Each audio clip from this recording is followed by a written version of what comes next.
다케시마는 일본 고유의 영토입니다. 한국은 즉각 물러나길 바랍니다.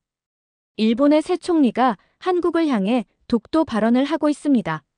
하지만 이 발언 이후 한국의 대통령은 단 30초 만에 세계를 침묵시켰습니다. 그리고 세계 강대국들마저 움직이고 미국의 트럼프 대통령은 일본과의 관계를 끊을 준비를 하고 있습니다. 한국 정부의 30초 발언 때문에 전 세계가 한국의 눈치를 보고 이내 충격적인 문서가 드러나면서 새로운 역사가 쓰여지고 있는데요. 도대체 어떤 사건이 있었던 걸까요? 여러분, 오늘 제가 보여드릴 영상 하나가 아시아 전체를 뒤흔들었습니다. 그리고 이 사건으로 인해 세계 질서의 중심이 완전히 바뀌게 됩니다. 저는 강의실 불을 낮추고 스크린을 켰습니다. 학생들의 시선이 일제히 앞으로 쏠렸습니다. 화면에는 일본 총리 다카이치 사나에의 기자회견 영상이 재생되기 시작했습니다. 다케시마는 일본 고유의 영토입니다. 한국은 즉각 불법 점거를 중단하고 국제사회의 판결을 받아들여야 합니다. 그녀의 목소리는 단호했고 표정은 오만함으로 가득 차 있었습니다. 교수님, 다케시마가 뭔가요? 다케시마는 일본이 독도를 부르는 이름입니다. 독도는 한국의 동해에 있는 작은 섬인데요. 이 섬을 둘러싼 분쟁이 왜 중요한지 지금부터 설명드리겠습니다. 저는 레이저 포인터로 화면 속 다카이치 총리를 가리켰습니다. 여러분이 방금 본 이 발언은 최근에 있었습니다.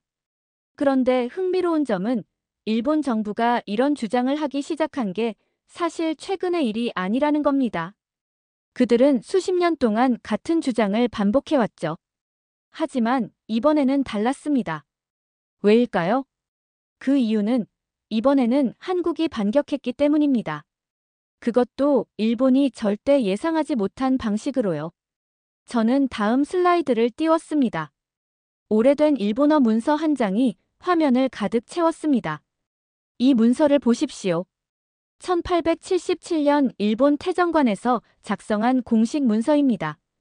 태정관은 당시 일본의 최고 행정기관이었죠. 여기에 뭐라고 적혀 있을까요? 저는 한글 번역본을 함께 띄웠습니다. 울릉도와 독도는 일본과 관계없음을 명심할 것. 바로 일본 정부가 스스로 독도가 자기네 땅이 아니라고 인정한 겁니다. 150년 전에 말이죠. 잠깐만요, 교수님. 그럼 일본은 거짓말을 하고 있다는 건가요? 정확합니다. 하지만 더 정확하게 말하자면 일본은 알고도 거짓말을 하고 있는 겁니다. 그들의 정부 문서고에 이 자료가 그대로 보관되어 있거든요. 그럼 왜 그런 거짓말을 하는 거죠? 또 다른 학생이 물었습니다. 자존심입니다. 일본은 한때 아시아의 패권국이었습니다. 그들은 한국을 식민 지배했고 중국을 침략했으며 태평양 전쟁을 일으켰죠. 하지만 지금은 어떻습니까? 한국의 경제력, 기술력, 문화력이 일본을 추월하고 있습니다. 삼성은 소니를 넘어섰고 현대차는 도요타를 위협하고 있으며 K-팝은 J-팝을 완전히 압도했습니다. 일본은 이 현실을 받아들일 수 없었던 겁니다. 그래서 그들이 선택한 전략이 바로 역사 조작이었습니다. 독도 문제는 단순히 작은 섬 하나를 차지하려는 게 아닙니다. 이건 우리가 여전히 너희보다 위다라는 메시지를 보내려는 자존심 싸움인 거죠. 저는 새로운 슬라이드를 띄웠습니다. 일본 교과서들이 나열되어 있었습니다. 여러분, 이게 일본 중학교 역사 교과서입니다.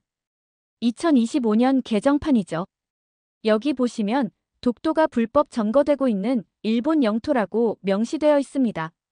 하지만 더 충격적인 건 임진왜란을 조선 출병이라고 표현하고 위안부 문제는 아예 언급조차 하지 않는다는 겁니다. 한 학생이 손을 번쩍 들었습니다. 그게 가능한 일인가요? 국제사회가 가만히 있나요? 좋은 질문입니다. 사실 국제사회는 오랫동안 이 문제를 외면해왔습니다. 왜일까요? 일본이 미국의 동맹국이고 경제 대국이었기 때문입니다. 하지만 2025년 상황이 완전히 바뀌게 됩니다. 저는 슬라이드를 띄웠습니다. 세계 지도가 나타났고 그 위에 한국이 붉은색으로 강조되어 있었습니다.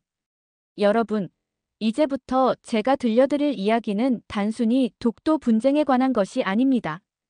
이건 한 나라가 어떻게 역사의 진실과 기술의 힘으로 아시아의 새로운 패권국이 되었는지에 관한 이야기입니다. 그리고 그 과정에서 일본이 어떻게 몰락의 길을 걷게 되었는지 말이죠. 저는 학생들을 천천히 둘러보았습니다. 모두의 눈이 반짝이고 있었습니다. 자, 이제 본격적으로 시작해 보겠습니다. 다음 장에서는 일본이 절대 인정하고 싶지 않은 또 하나의 폭탄 같은 진실을 공개하겠습니다. 여러분, 대마도라고 들어보셨나요? 대마도는 한국과 일본 사이에 있는 섬입니다. 현재는 일본 나가사키현에 속해 있죠. 그런데 여러분, 만약 제가 이 섬이 역사적으로 한국의 영토였다고 말한다면 어떻게 생각하시겠습니까? 학생들이 웅성거리기 시작했습니다. 몇몇은 고개를 갸우뚱거렸고 어떤 학생은 믿을 수 없다는 표정을 지었습니다. 교수님, 그게 사실인가요? 저는 미소를 지으며 새로운 슬라이드를 띄웠습니다. 화면에는 한자로 빼곡히 적힌 고문서가 나타났습니다. 이것이 바로 조선왕조실록입니다. 유네스코 세계기록유산으로 등재된 세계에서 가장 정확하고 방대한 역사 기록물이죠. 그리고 이 기록 속에 놀라운 사실이 담겨 있습니다. 저는 레이저 포인터로 특정 부분을 가리켰습니다. 세종 19년, 1437년의 기록입니다. 여기 보시면 대마도주가 조선 조정에 세견선을 보내 토산물을 바치고 이에 대한 회사품을 하사받다라고 적혀 있습니다. 세견선이 뭔지 아시나요? 학생들이 고개를 저었습니다. 세견선은 조공 무역을 위한 배입니다. 쉽게 말해서 대마도의 영주가 조선의 왕에게 신하의 예를 갖추고 공물을 바쳤다는 뜻입니다. 이건 일회성이 아니었습니다. 무려 200년 동안 지속적으로 이루어진 일이었죠. 여러분, 이것이 조선시대 대마도에서 바친 세금 기록입니다. 1443년부터 1592년 임진왜란 직전까지 대마도는 매년 쌀, 콩, 면포 등을 조선 조정에 납부했습니다. 이게 무슨 의미일까요? 영주와 신하 관계였다는 거네요. 앞줄의 여학생이 대답했습니다. 정확합니다. 대마도는 실질적으로 조선의 지배를 받는 속령이었던 겁니다. 지리적으로는 일본에 가까웠지만 정치적, 경제적으로는 조선에 예속되어 있었죠. 왜 그랬을까요? 간단합니다. 대마도는 땅이 척박해서 농사를 지을 수 없었거든요. 그들은 생존을 위해 조선과의 무역이 절실했고 그 대가로 조선의 신하가 되는 걸 선택한 겁니다. 자, 이제 생각해 보십시오. 일본이 독도를 자기네 땅이라고 주장하는 근거가 뭡니까? 역사적으로 우리 영토였다는 겁니다. 하지만 그들의 역사 기록을 보면 독도가 일본 땅이 아니라고 명시되어 있고 오히려 대마도는 한국에 조공을 바쳤던 땅이었습니다. 이게 말이 됩니까? 한 학생이 손을 들었습니다. 그럼 일본은 이 사실을 모르나요? 아닙니다. 일본은 이 사실을 정확히 알고 있습니다. 그래서 더 문제인 거죠. 저는 새로운 영상을 재생했습니다. 일본의 한 방송 프로그램이었습니다. 이건 2025년 4월 한국이 조선왕조실록의 대마도 관련 기록을 국제사회에 공개한 직후 일본에서 방영된 토론 프로그램입니다. 잘 보십시오. 화면 속에서 일본 역사학자들이 격렬하게 논쟁을 벌이고 있었습니다. 한 중년의 학자가 목소리를 높였습니다. 이 기록은 명백한 역사적 사실입니다. 우리는 더 이상 국민들을 속일 수 없습니다. 하지만 다른 학자가 반박했습니다. 그건 조선 측의 일방적인 기록일 뿐입니다. 일본의 기록과는 다릅니다. 저는 영상을 멈추고 학생들을 향해 말했습니다. 여러분, 재미있는 건 일본도 똑같은 기록을 갖고 있다는 겁니다. 대마도번의 고문서에도 조선과의 조공 관계가 명확히 기록되어 있거든요. 하지만 일본 정부는 이 자료들을 공개하지 않고 있습니다. 저는 다음 슬라이드를 띄웠습니다. 국제학술 심포지엄 장면이었습니다. 이 사진은 하버드 대학교에서 열린 동아시아 역사 국제 심포지엄입니다. 한국, 미국, 영국, 독일의 역사학자 50여 명이 모여서 조선왕조실록의 대마도 기록을 검증했습니다. 결론이 뭐였을까요? 저는 잠시 멈추고 학생들의 반응을 살폈습니다. 만장일치로 역사적 사실로 인정되었습니다. 일본에서 온 2명의 학자도 이 결론에 동의했죠. 그중 한 명이 도쿄대학교 소장파 역사학자인 다나카 교수였습니다. 저는 그의 인터뷰 영상을 재생했습니다. 우리는 교과서를 전면 수정해야 합니다.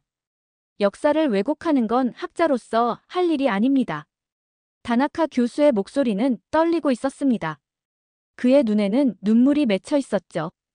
이 발언 이후 다나카 교수는 어떻게 됐을까요? 제가 물었습니다. 학생들이 숨을 죽이고 기다렸습니다. 일본 극우단체로부터 협박을 받았고 대학교에서도 압력을 받았습니다. 결국 그는 한국으로 망명을 신청했죠. 진실을 말했다는 이유만으로 말입니다. 강의실이 조용해졌습니다. 저는 마지막 슬라이드를 띄웠습니다. 여러분, 이게 바로 현재 일본이 처한 상황입니다. 그들은 독도를 주장할 자격조차 없습니다. 역사를 거꾸로 보면 오히려 일본이 한국에게 빚을 지고 있는 겁니다. 하지만 그들은 이 진실을 인정할 수 없었습니다. 왜일까요? 인정하는 순간 그들의 자존심이 무너지기 때문입니다. 하지만 진실은 결코 숨길 수 없습니다. 그리고 이제 한국은 더 이상 참지 않기로 결심했습니다. 다음 장에서는 한국의 대통령이 어떻게 이 상황에 대응했는지 보겠습니다. 그리고 그의 한마디가 어떻게 전 세계를 놀라게 했는지 말이죠. 자, 이제 과거로 돌아가 보겠습니다. 일본 총리의 도발, 그리고 대마도 자료 공개 이후 한국 국민들은 분노했습니다. 한국 언론들도 연일 일본을 비판하는 기사를 쏟아냈습니다. 일본은 사과하라, 독도는 우리 땅, 역사 왜곡 중단하라 분위기는 점점 과열되고 있었죠. 국제사회도 긴장했습니다. 혹시 무력 충돌로 번지는 건 아닐까 하고요. 그런데 이때 한 사람만은 전혀 다른 모습을 보였습니다. 바로 한국의 대통령 이재명이었죠. 저는 청와대 기자회견 영상을 재생했습니다. 이재명 대통령이 단상에 올라섰습니다. 그의 표정은 놀랍도록 차분했습니다. 국민 여러분, 그리고 전 세계 언론 여러분. 저는 오늘 매우 간단한 말씀을 드리고자 합니다. 그는 카메라를 똑바로 바라보며 말했습니다. 우리는 증거가 있습니다. 우리가 진실을 증명할 뿐이죠. 시비는 역사에 맡기세요. 저는 영상을 멈추고 학생들을 바라보았습니다. 이게 전부였습니다. 그는 30초도 안 되는 짧은 발언을 하고 자리를 떠났죠. 기자들이 질문을 쏟아냈지만 그는 미소만 지으며 손을 흔들 뿐이었습니다. 한 학생이 손을 들었습니다. 그게 전략이었나요? 정확히 보셨습니다. 이건 매우 계산된 행동이었습니다. 분노하지도 않고 위협하지도 않고 그저 담담하게 사실만을 이야기한 겁니다. 그리고 이 태도가 전 세계를 놀라게 만들었죠. 저는 각국 언론의 헤드라인을 띄웠습니다. 뉴욕타임스 한국 대통령의 대국적 대응, 일본과 대조된다. BBC 이재명의 침착함, 진정한 리더십의 모습. 르몽드 증거로 말하는 한국, 감정으로 대응하는 일본. CNN에서는 이 발언을 최고의 외교적 순간으로 선정하기까지 했습니다. 왜 이 한마디가 그토록 강력했을까요? 자신감이 느껴지니까요. 맞습니다. 이건 싸울 필요가 없는 사람의 여유였습니다.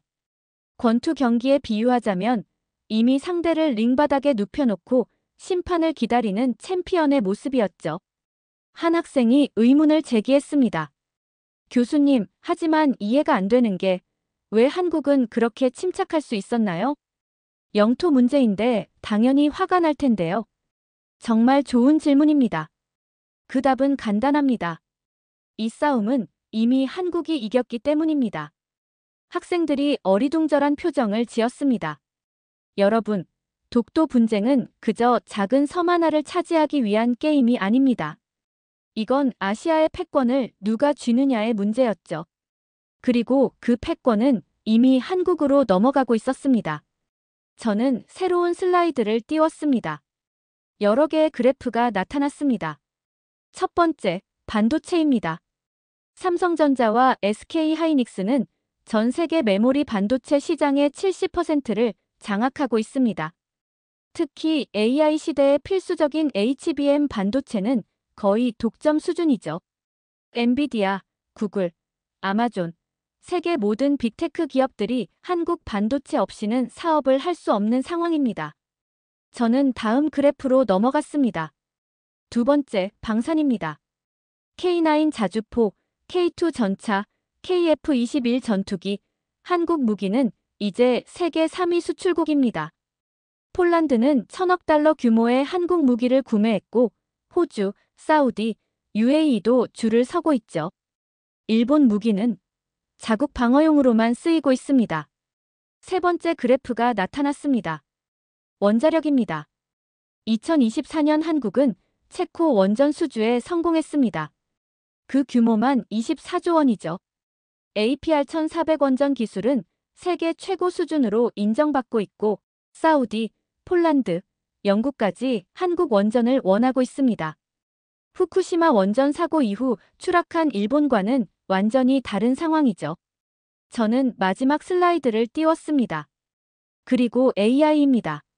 네이버의 하이퍼클로바 X, 삼성의 가우스, LG의 엑사온, 한국은 자체 AI 모델 개발에서도 아시아 1위입니다. 일본은 여전히 미국 기술에 의존하고 있죠.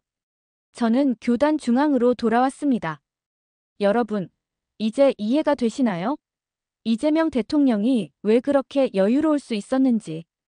독도는 그저 상징일 뿐입니다. 진짜 싸움은 이미 기술과 경제에서 벌어졌고 한국이 압도적으로 이기고 있었던 거죠.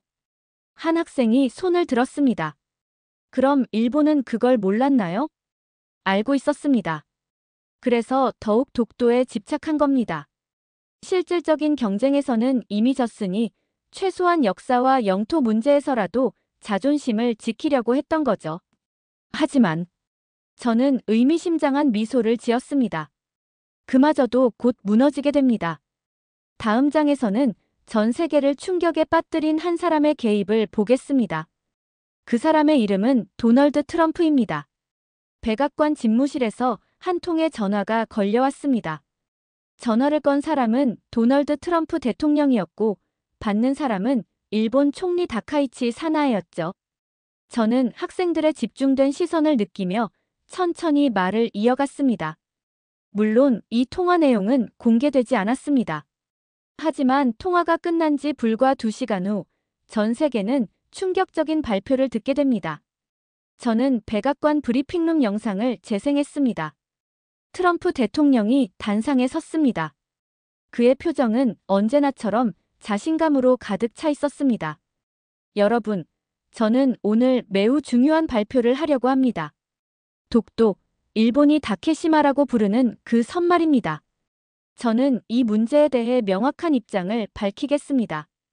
독도는 한국의 땅입니다. 역사적으로, 법적으로, 그리고 현실적으로도 한국의 영토입니다. 일본은 이제 여기서 멈춰야 합니다. 이 문제로 더 이상 아시아의 평화를 위협해서는 안 됩니다. 저는 영상을 멈추고 학생들을 바라보았습니다. 모두가 입을 벌린 채 놀라고 있었습니다. 교수님, 미국은 일본의 동맹국 아닌가요? 왜 일본이 아니라 한국 편을 들었죠? 사실 이게 이 사건의 핵심입니다. 트럼프는 감정이나 정의감으로 움직이는 사람이 아니죠. 그는 철저하게 미국의 이익을 따라 움직입니다. 그렇다면 한국 편을 든 이유는 단 하나입니다. 그게 미국에게 더 유리했기 때문이죠. 저는 새로운 슬라이드를 띄웠습니다. 세 개의 항목이 나타났습니다. 첫 번째 이유, 한국의 무기 기술입니다. 여러분, 2024년에 폴란드가 한국으로부터 1,000억 달러 규모의 무기를 구매했다고 말씀드렸죠? 이게 트럼프에게는 엄청난 위협으로 다가왔습니다. 저는 레이저 포인터로 화면을 가리켰습니다. K9 자주포는 미국의 M109A7보다 성능이 뛰어나고 가격은 절반입니다. K2 전차는 미국의 M1 에이브람스와 맞먹는 성능의 유지비는 훨씬 저렴하죠. 한국의 천국 미사일 방어 시스템은 패트리어트를 대체하기 시작했습니다. 심지어 KF-21 전투기는 F-35의 잠재적 경쟁자로 떠오르고 있었죠. 그럼 미국이 위협을 느낀 건가요? 정확합니다. 하지만 트럼프는 똑똑한 사람입니다. 한국을 적으로 만들기보다는 한국을 미국 편으로 확실히 묶어두는 게 낫다고 판단한 거죠. 독도 문제에서 한국을 지지하는 건 작은 대가였습니다. 두 번째, AI 반도체입니다. 2025년 세계는 AI 전쟁의 한가운데 있었습니다. 그런데 AI를 돌리는 핵심 부품인 HBM 반도체는 삼성과 SK 하이닉스가 거의 독점하고 있었죠. 엔비디아가 아무리 뛰어난 GPU를 만들어도 한국산 HBM이 없으면 무용지물입니다. 저는 잠시 멈추고 학생들의 반응을 살폈습니다. 트럼프는 이 사실을 정확히 알고 있었습니다. 만약 한국이 중국이나 러시아 편으로 기울면 미국의 AI 패권은 끝나는 겁니다. 그래서 그는 한국을 확실하게 미국 진영에 묶어둘 필요가 있었죠. 저는 세 번째 항목으로 넘어갔습니다. 세 번째, 아시아 안정입니다. 트럼프는 계산했습니다. 일본 중심의 아시아 질서는 이미 무너지고 있다고요. 일본 경제는 30년째 침체 중이고 중국의 부상을 막기에는 역부족입니다. 하지만 한국은 다릅니다. 경제력, 기술력, 군사력, 문화력까지 갖춘 완벽한 아시아의 균형추였죠. 트럼프의 계산은 이랬습니다. 한국을 중심으로 아시아 질서를 재편하면 중국을 견제할 수 있고 일본은 어차피 미국 없이는 못 사니까 따라올 것이다. 그리고 한국은 미국에게 충성할 것이다. 완벽한 전략이었죠. 저는 새로운 영상을 재생했습니다. 중국 외교부 브리핑이었습니다. 독도 문제에 대한 중국의 입장은 명확합니다. 역사적으로, 법적으로, 지리적으로 독도는 한국의 영토입니다. 일본은 제국주의 시대의 망령에서 벗어나야 합니다. 저는 영상을 멈추고 학생들을 바라보았습니다. 여러분, 놀랍지 않습니까? 중국이 한국 편을 든 겁니다. 중국과 한국은 사드 배치 문제로 갈등을 겪었고 무역 분쟁도 있었죠. 하지만 이번에는 달랐습니다. 한 학생이 물었습니다. 왜요? 중국도 계산한 겁니다. 일본이 강해지는 것보다 한국이 강해지는 게 중국에게 낫습니다. 한국은 중국과 국경을 맞대고 있지만 직접적인 영토 분쟁은 없죠. 하지만 일본은 센카쿠 열도 문제로 중국과 충돌하고 있습니다. 게다가 한국이 아시아의 리더가 되면 중국은 한국과 협상할 수 있습니다. 하지만 일본은 언제나 미국의 꼭두각시였죠. 저는 러시아 외교부 발표문을 화면에 띄웠습니다. 러시아 외교부 성명입니다. 일본은 제2차 세계대전의 패전국으로서 과거의 잘못을 반복해서는 안 된다. 독도는 역사적으로 한국의 영토이며 일본의 주장은 제국주의적 야욕의 부활이다. 저는 학생들을 둘러보았습니다. 러시아도 한국 편입니다. 이유는 쿠릴 열도 문제 때문입니다.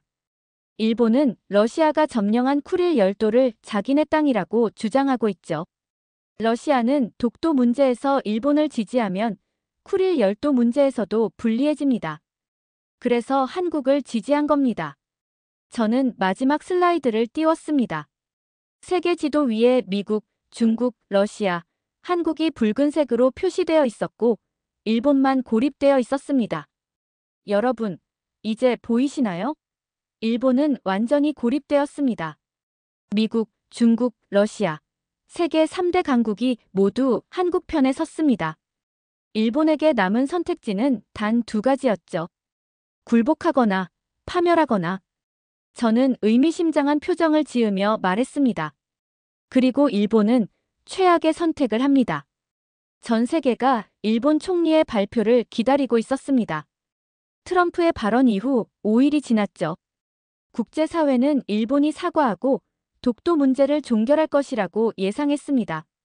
하지만 저는 일본 총리 관저 기자회견장 영상을 재생했습니다.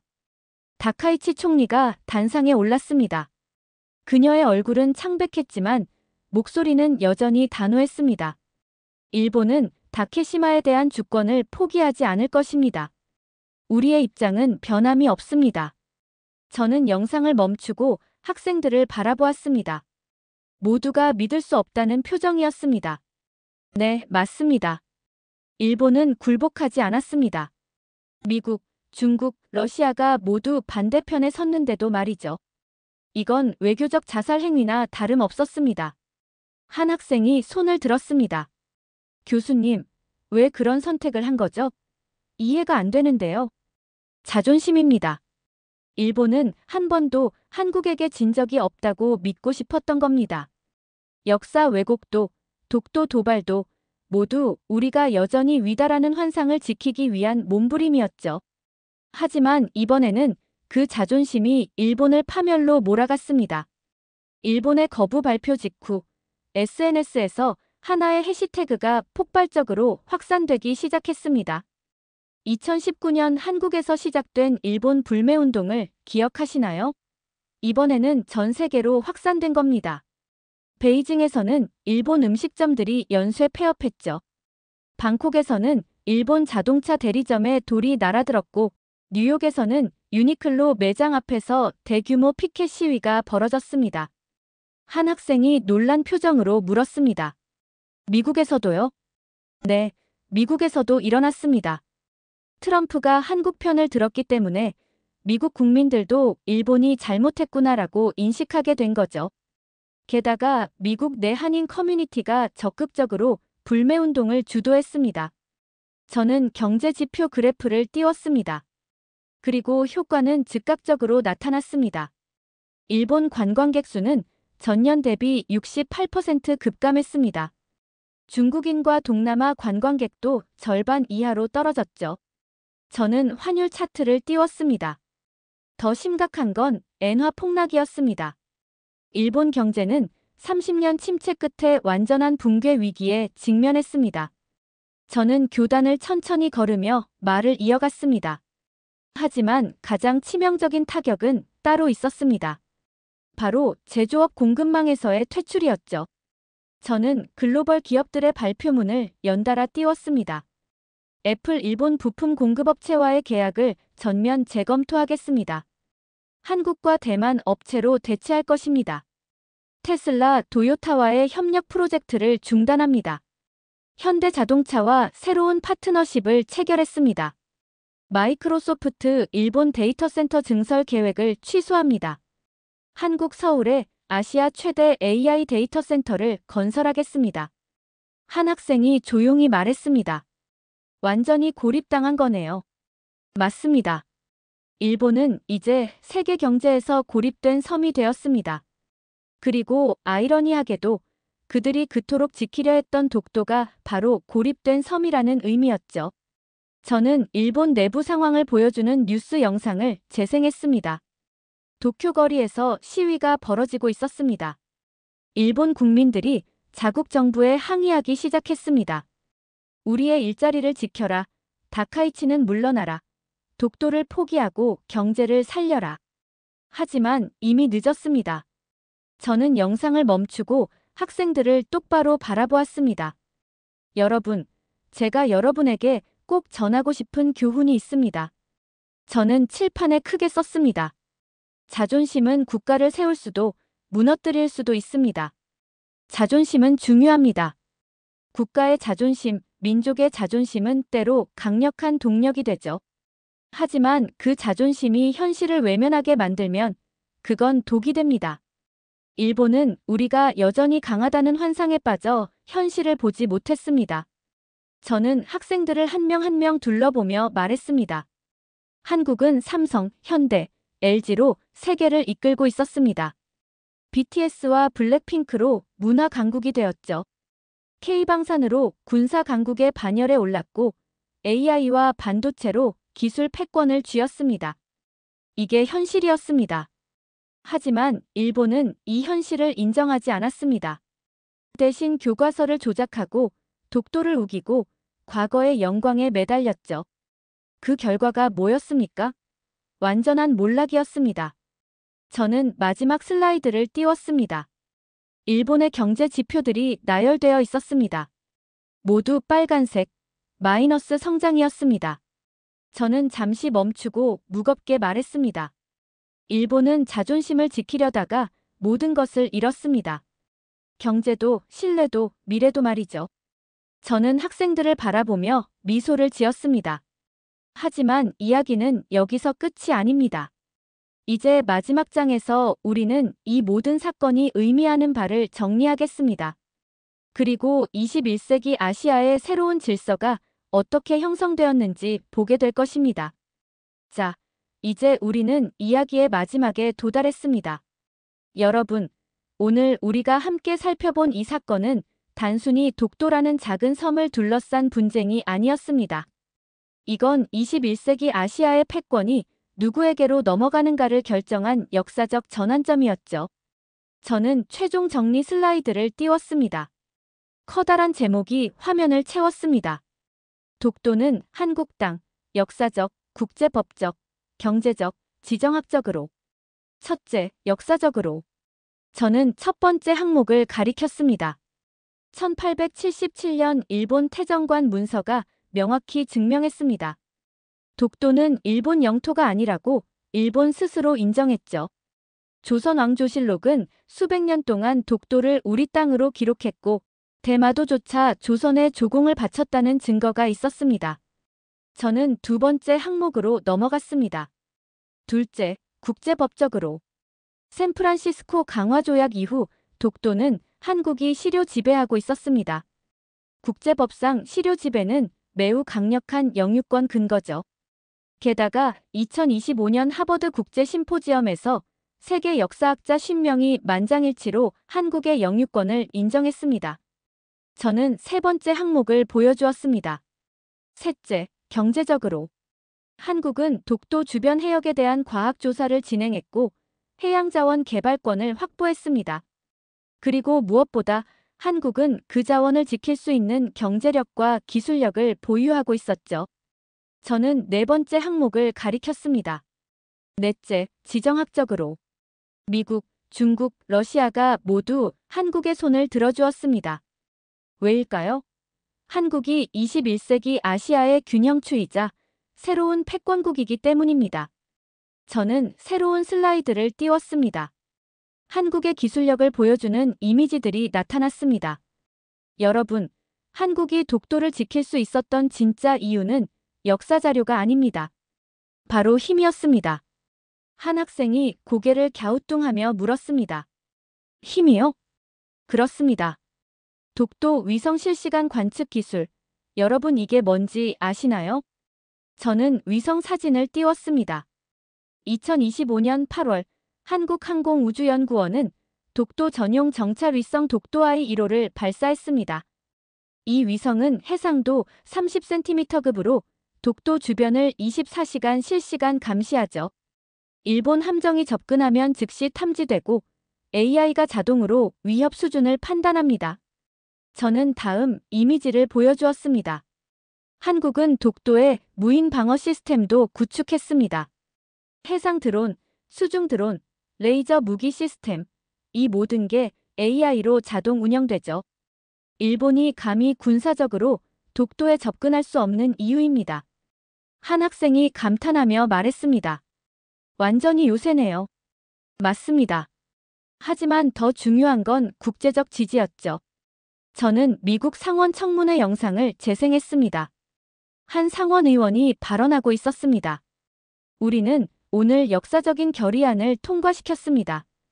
독도는 한국의 영토임을 미국 상원이 공식적으로 인정합니다. 일본은 더 이상 이 문제로 동맹국 한국을 괴롭혀서는 안 됩니다. 미국 상원은 압도적 찬성으로 독도 한국 영토 인정 결의안을 통과시켰습니다. 공화당 45명, 민주당 48명이 찬성했죠. 이건 미국 역사상 처음 있는 일이었습니다. 저는 학교 교과서들을 보여주었습니다. 그리고 결정타는 교육이었습니다. 전 세계 국제학교 교과서에서 독도는 한국 땅으로 표기되기 시작했습니다. 하버드, 예일, MIT, 옥스퍼드, 명문대 교재도 마찬가지였죠. 저는 일본 교과서도 함께 띄웠습니다. 심지어 일본 내부에서도 변화가 일어났습니다. 일본의 양심적인 교육자들이 역사 바로잡기 운동을 시작했죠. 그들은 정부의 탄압을 받았지만 결국 일부 사립학교에서는 독도는 한국 땅이라고 가르치기 시작했습니다. 저는 그중 한 교사의 인터뷰 영상을 보여주었습니다. 그는 눈물을 흘리며 말했습니다. 저는 더 이상 아이들에게 거짓말을 가르칠 수 없었습니다. 역사는 진실이어야 합니다. 설령 그 진실이 우리에게 불편하더라도 말입니다. 저는 영상을 끄고 학생들을 바라보았습니다. 이 교사는 직위 해제당했습니다. 하지만 그의 용기는 일본 사회에 파문을 일으켰죠.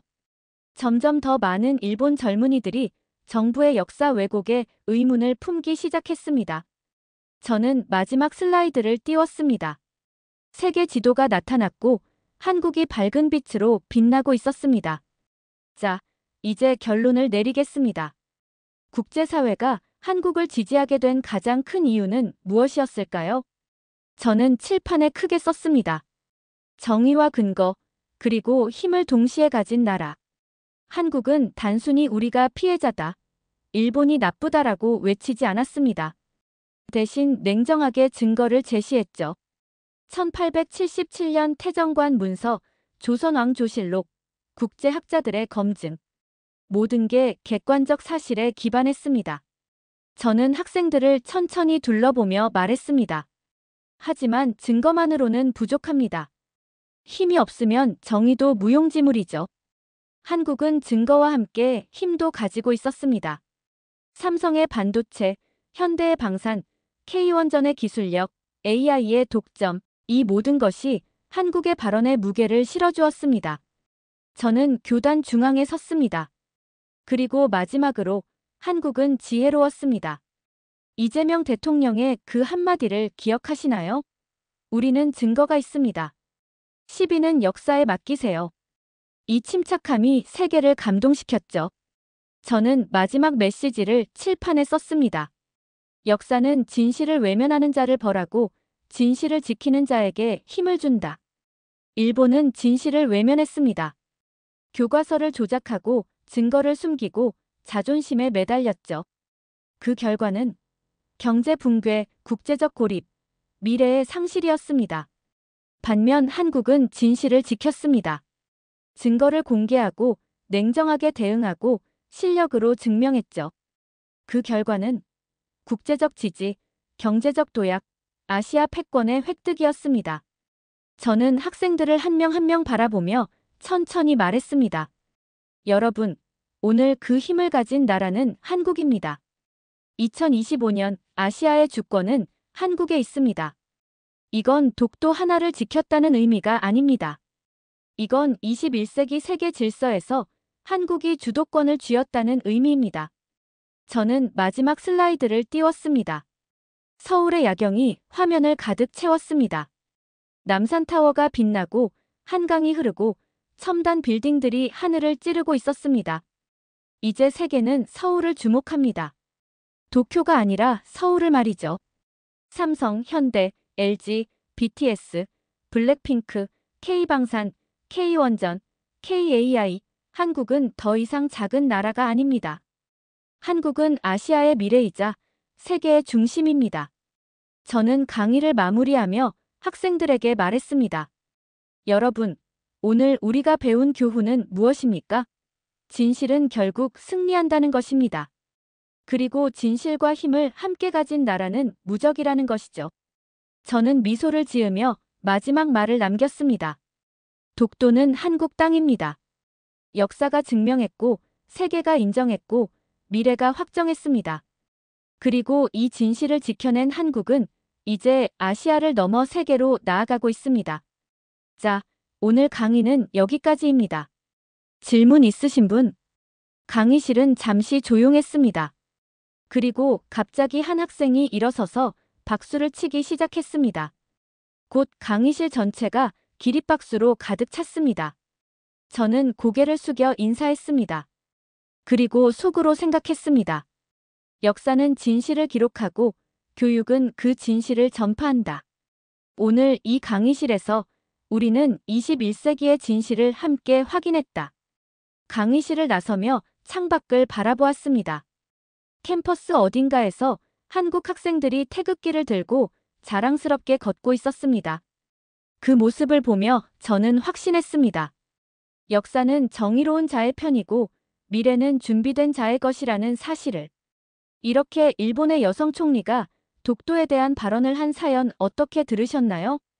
독도는 한국 땅이라는 명백한 증거에도 불구하고 억지 주장을 하는 모습에 화가 났습니다. 여러분들의 의견은 어떠신가요? 다양한 의견을 댓글을 통해 공유해주세요. 긴 영상 시청해주셔서 감사드리고 영상 재미있으셨다면 구독과 좋아요 부탁드립니다. 전 세계적으로 기록적인 폭우가 심각한 가운데 한 나라가 한국만을 쳐다보고 있습니다. 한국이 있었더라면 인명피해는 없었을 것이라는 전문가들의 의견이 퍼지기 시작했기 때문인데요. 하지만 개발도상국의 잘못된 선택이 이러한 결과를 초래했습니다. 도대체 이 나라는 과거 한국과 어떤 관계였던 걸까요? 제가 다니는 동부의 대학교에서 가장 인기 있는 수업 중 하나가 바로 기후 재난과 국제 협력입니다. 오늘도 평소처럼 강의실에 들어서니 벌써 많은 학생들이 자리를 잡고 있었어요. 교수님께서 조용히 들어오시더니 노트북을 연결하시고 곧바로 화면에 커다란 사진을 띄우셨습니다. 화면에 나타난 건 흙탕물에 완전히 잠긴 도시의 모습이었어요. 건물들이 반쯤 물에 잠겨 있고 거리는 온통 갈색 물로 뒤덮여 있었습니다. 저는 무의식 중에 숨을 죽이며 스크린을 바라보았습니다. 태국 우돈타니에 집중호우가 쏟아졌습니다. 그 결과 도시 전체가 물에 잠겼고 안타깝게도 2명의 시민이 감전으로 사망했습니다. 저는 가슴이 뜨끔했습니다. 단순한 홍수가 아니라 사망자가 발생한 사고였다니요. 한 명은 마사지 가게의 25세 접수원, 또 한 명은 손님으로 온 베트남 국적의 29세입니다. 그들은 가게 앞문을 지나가던 중 땅에 잠긴 전기 광고판에서 누전이 발생했고 강한 전류에 그대로 노출되었습니다. 주변 시민들이 달려와 심폐소생술을 시도했지만 병원에 도착한 뒤 결국 모두 숨졌습니다. 교수님, 그런 감전사고가 태국에서 자주 발생하나요? 태국에선 비가 자주 내리고 전력 설비의 내구성이 취약한 곳도 많습니다. 하지만 이 사건의 핵심은 그것이 아닙니다. 이번 감전의 원인은 시의 전력망이 아니라 가게 앞 불법 설치된 광고판의 누전이었습니다. 즉, 관리 사각지대에서 발생한 비극이죠. 교수님은 화면을 바꾸시며 또 다른 사진을 보여주셨습니다. 현장을 조사하는 공무원들의 모습이었어요. 이게 사고 직후 태국시장과 전기청 공무원들이 현장을 조사하는 모습입니다. 전문가들은 말합니다. 스마트 누전 차단 시스템만 있었어도 이 사고는 막을 수 있었다고. 스마트 누전 차단 시스템이라 저는 그런 기술이 있다는 걸 처음 알았어요. 그리고 이 지점에서 우리는 한국이라는 나라를 언급할 수밖에 없습니다. 한국. 저는 눈을 깜빡였어요. 갑자기 왜 한국이 나오는 걸까요? 우돈타니의 감전 사고와 한국 사이에 무슨 연결고리가 있는 건가요? 교수님은 화면을 바꾸시며 새로운 이미지를 띄우셨습니다. 거대한 모니터들이 벽면을 가득 채우고 있었고 그 화면들에는 각종 수치와 그래프들이 실시간으로 움직이고 있었어요.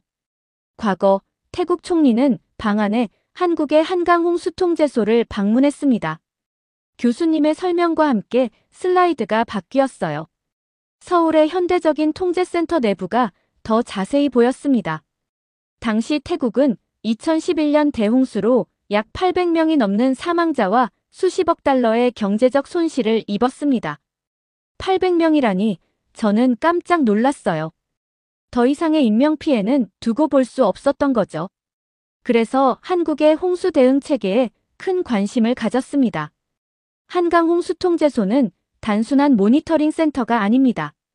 이곳에서는 한강 유역의 모든 수위 변화를 실시간으로 감시하고 AI 기반의 예측 시스템을 통해 6시간에서 최대 72시간 전까지 홍수 위험을 예측합니다. 당시 태국 총리가 가장 놀라워했던 건 바로 이 예측 정확도였어요. 한국의 시스템은 당시 이미 92% 이상의 정확도를 자랑하고 있었거든요. 더 중요한 건 이 모든 데이터가 지방자치단체와 실시간으로 공유된다는 점입니다. 서울시, 경기도, 인천시 등 모든 관련 기관이 동시에 같은 정보를 받아볼 수 있어요. 그래서 한 곳에서 문제가 발생하면 즉시 대응할 수 있는 거죠. 교수님, 그 협력은 이후에도 이어졌나요? 초기엔 협의도 있었고 몇몇 시범 사업도 논의됐습니다. 실제로 한국 전문가들이 태국의 차오프라야 강 유역을 직접 조사하기도 했어요. 태국 정부는 한국의 기술을 도입해 방콕 일대의 스마트 홍수 관리 시스템을 구축하겠다고 발표했죠. 하지만 실질적인 시스템 도입은 정권 교체와 예산 문제로 차질을 빚었죠.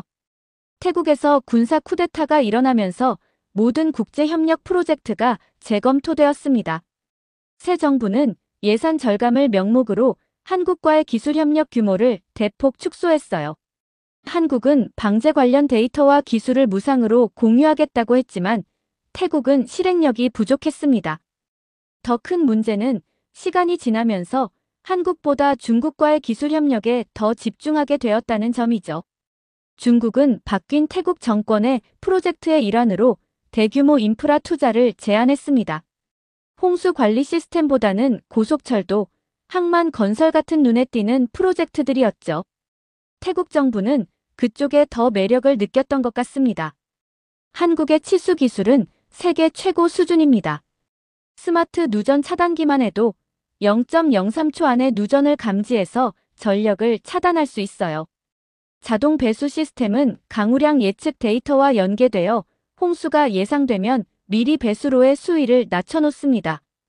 기상 예측과 연계된 홍수 대응 매뉴얼은 시민들의 대피 시간을 최소 2시간은 단축시킬 수 있고요. 이건 단순히 장비를 설치하는 게 아니라 인프라 사고를 예방하는 문화를 함께 도입하는 일이죠. 한국은 기술 이전과 함께 운영 매뉴얼, 교육 프로그램, 정기 점검 시스템까지 패키지로 제공했어요.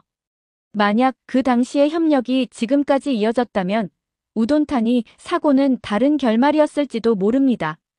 스마트 누전 차단 시스템이 설치되어 있었다면 그 불법 광고판에서 누전이 발생하더라도 0.03초 만에 전력이 차단되었을 테니까요.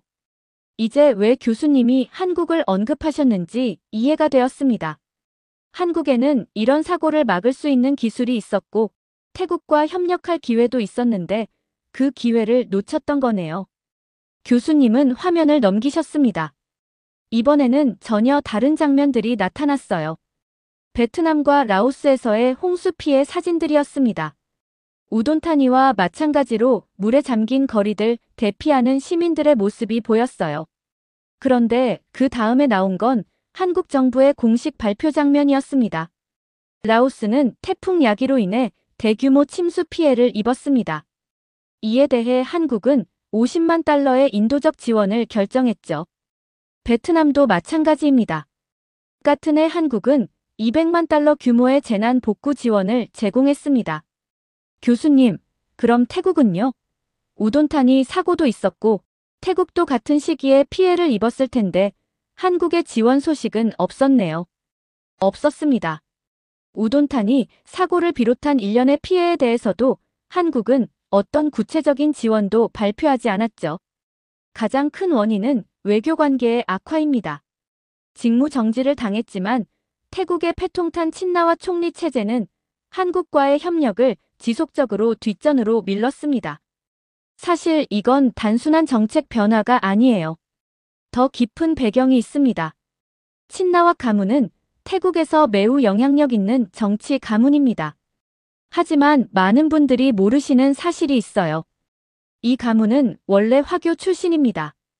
패통탄 총리의 가문은 중국의 피가 흐르고 있죠.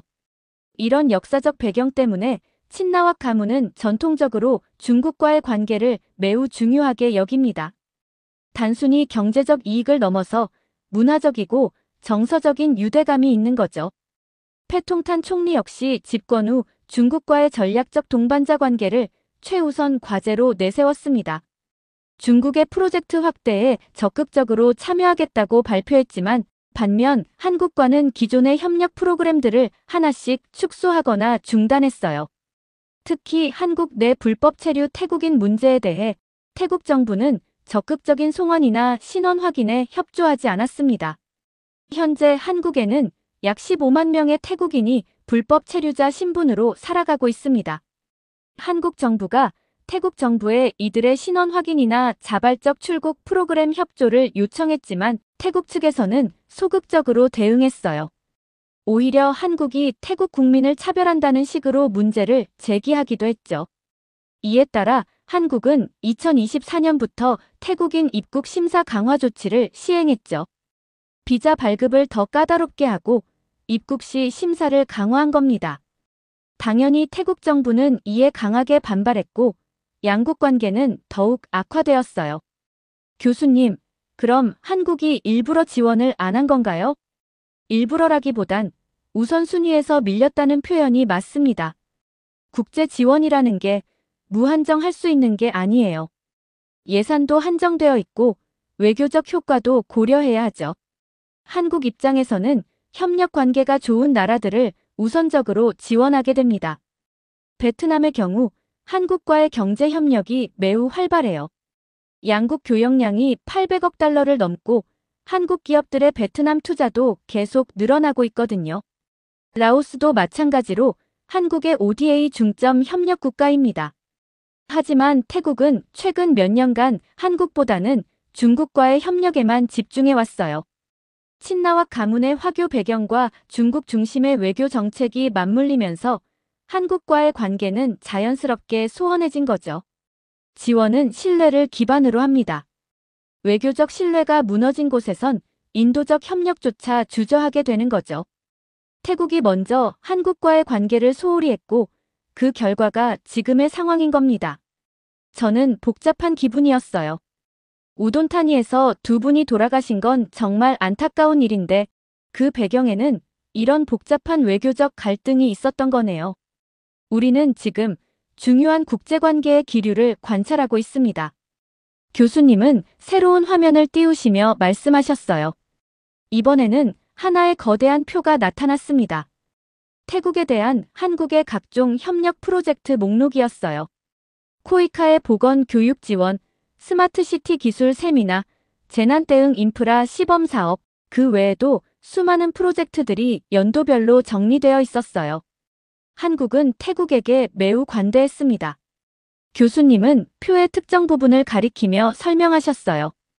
과거만 돌아봐도 한국이 태국에 제공한 지원 규모는 연평균 2억 5천만 달러에 달했습니다. 예산과 인력, 기술을 아낌없이 제공했죠. 그런데 이게 단순한 돈이나 장비 지원이 아니었어요. 예를 들어 태국 남부 홍수 대응 시범 사업을 볼까요?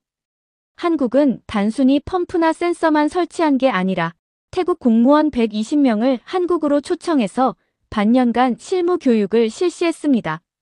홍수 예보 시스템 운영 방법, 비상 대응 매뉴얼 작성법, 시민 대피 훈련 노하우까지 전수한 거예요.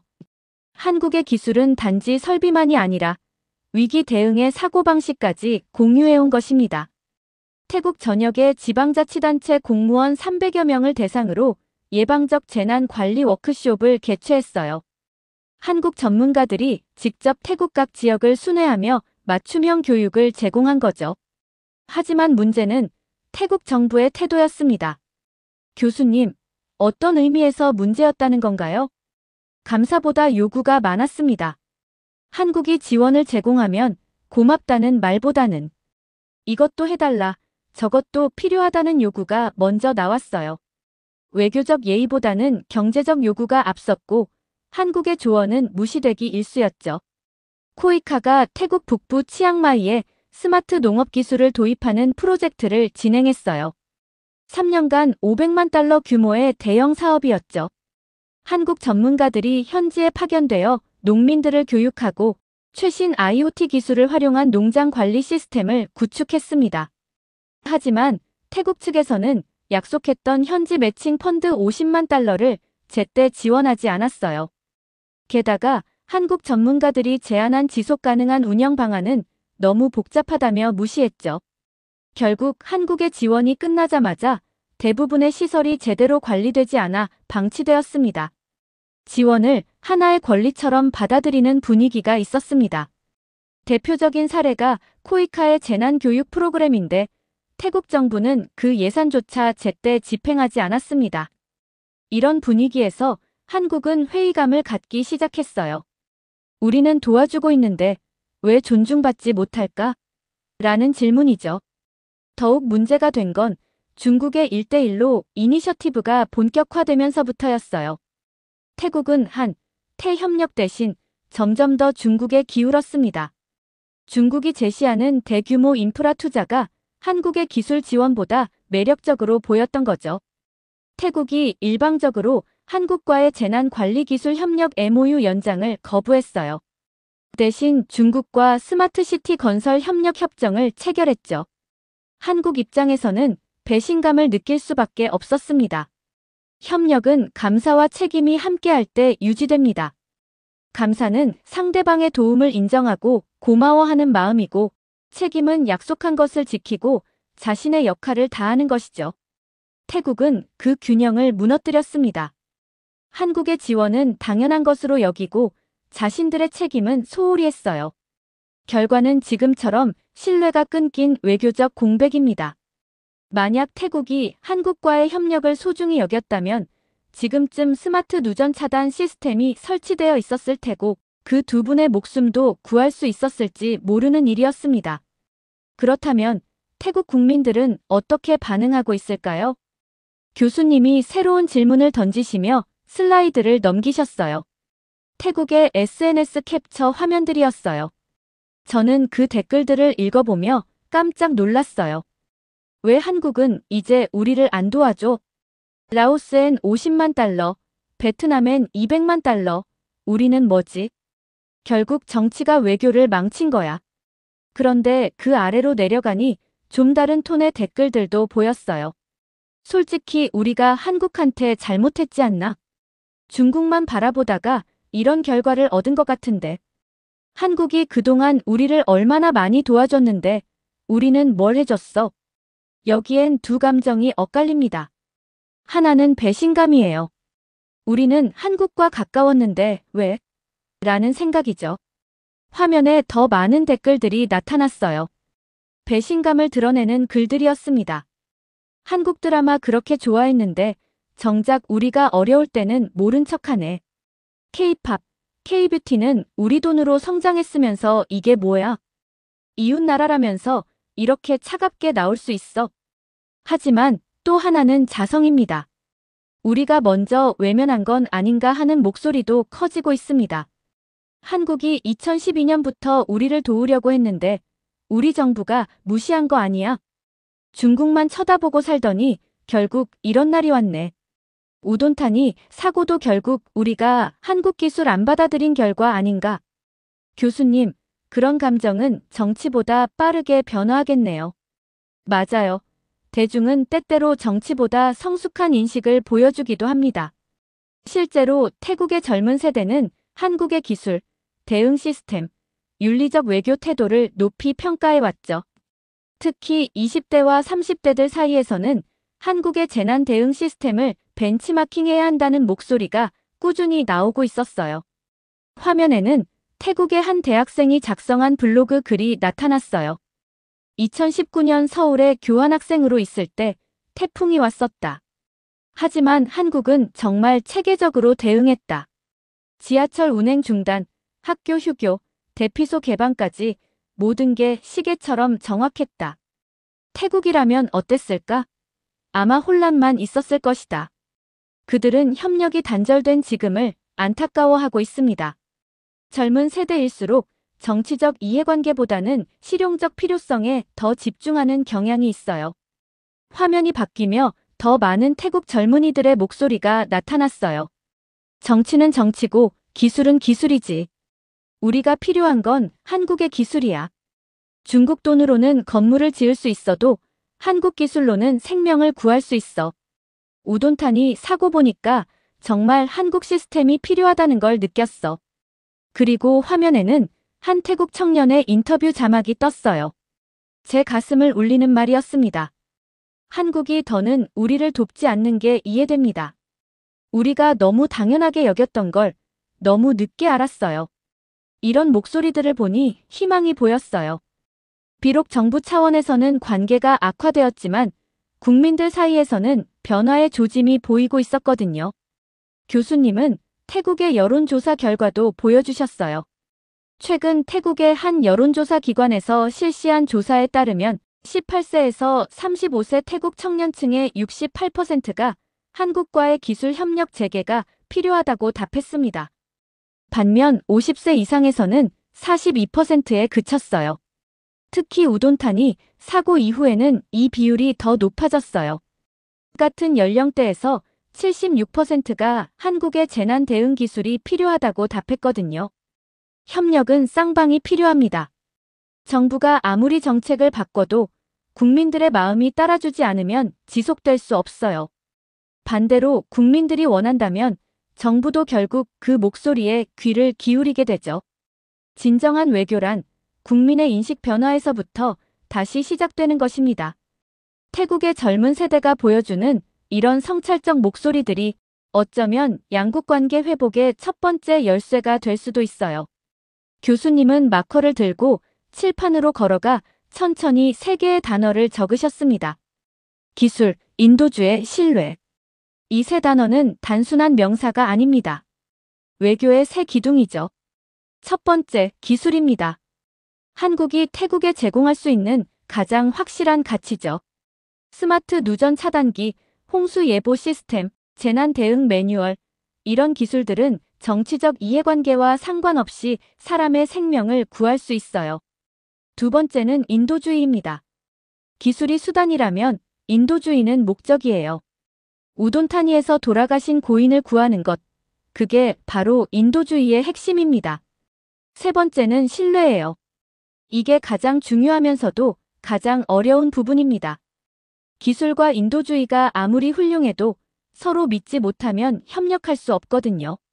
태국과 한국이 다시 신뢰를 회복하려면 이 세 가지가 동시에 복구되어야 합니다.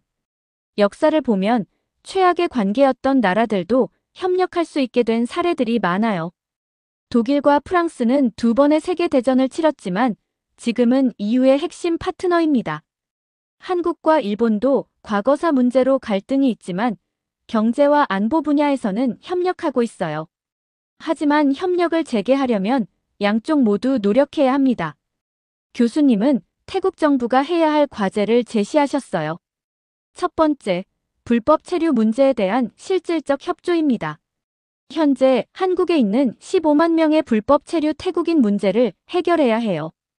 태국 정부가 이들의 신원 확인에 적극 협조하고 자발적 출국 프로그램을 함께 운영해야 합니다. 2019년 필리핀이 한국과 체결한 불법 체류자 협력 관리 협정을 참고할 수 있어요. 필리핀은 이 협정을 통해 자국민 3,000명의 안전한 본국 송환을 도왔고 그 결과 한 필리핀 관계가 크게 개선되었거든요. 두 번째, 재난 대응 시스템 개선을 위한 외부 기술 수용입니다. 태국은 더 이상 우리만의 방식을 고집할 때가 아니에요. 우돈탄이 사고 같은 비극을 막으려면 검증된 외국 기술을 적극적으로 도입해야 합니다. 한국의 스마트 누전 차단 시스템을 파일럿 프로젝트로 시작해서 성과가 나오면 전국으로 확대하는 방식으로요. 세 번째, 한국과의 고위급 대화 재개 요청입니다. 태국이 먼저 한국에 고위급 대화를 제안해야 해요. 총리나 부총리급이 직접 한국을 방문해서 진정성 있는 협력 의지를 보여주는 거죠. 단순한 의례적 방문이 아니라 구체적인 협력 방안을 들고 와야 합니다. 강의실에 조용한 박수가 울렸어요. 교수님은 마지막으로 말을 맺으셨습니다. 우돈타니의 비극은 단순한 사고가 아닙니다. 그것은 국제관계의 무관심이 어떻게 한 사람의 생명을 앗아갈 수 있는지를 보여준 증거입니다. 만약 한국과 태국 사이에 신뢰가 있었다면, 만약 기술 협력이 지속되었다면 인명피해는 없었지도 모릅니다. 국제정치는 감정이 아니라 신뢰의 누적이다. 감정은 변덕스럽지만 신뢰는 축적됩니다. 한 번의 배신으로 무너질 수 있지만 꾸준한 노력으로 다시 쌓을 수도 있어요. 태국과 한국의 미래는 바로 이 신뢰를 어떻게 재건하느냐에 달려 있습니다. 수업이 끝났어요. 학생들이 하나둘 일어나기 시작했지만 저는 잠시 자리에 그대로 앉아 있었습니다. 오늘 수업을 통해 정말 많은 것을 배웠어요. 단순히 국제관계에 대한 지식만이 아니라 인간의 생명이 얼마나 소중한지, 그리고 국가 간의 협력이 얼마나 중요한지를 깊이 깨달았습니다. 이렇게 태국의 집중호우로 인해 사망자가 발생한 사연 어떻게 들으셨나요? 과거 한국의 지원과 다른 나라를 위한 지원들을 보니 괜시리 마음이 뿌듯해졌습니다. 하지만 불법 체류자 문제를 적극적으로 돕지 않고 중국과의 관계만 신경 쓰는 시점에서 한국의 무조건적인 도움은 불필요하다는 생각이 들었습니다. 여러분들의 의견은 어떠신가요? 다양한 의견을 댓글을 통해 공유해주세요. 긴 영상 시청해주셔서 감사드리고 영상 재미있으셨다면 구독과 좋아요 부탁드립니다.